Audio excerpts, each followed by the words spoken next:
Delhi people have laid the foundation stone for our next Prime Minister, Kejriwal.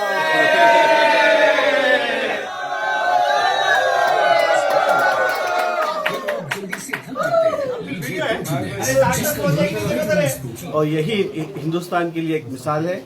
जहाँ जहाँ भी लोग, जहाँ पे स्कूल की फीस से परेशान है, जहाँ पानी से परेशान है, जहाँ सड़कों से परेशान है, जहाँ स्वास्थ्य सेहत से परेशान है, दवाखानों से परेशान है, तो उन सब के लिए एक मैसेज है और एक नसीहत है कि आप अपने वोट की ताकत को इस्तेमाल कीजिए और अच्छे लोगों को वोट दीजिए। अच्छा बीते 5 साल, अच्छे बीते 5 साल।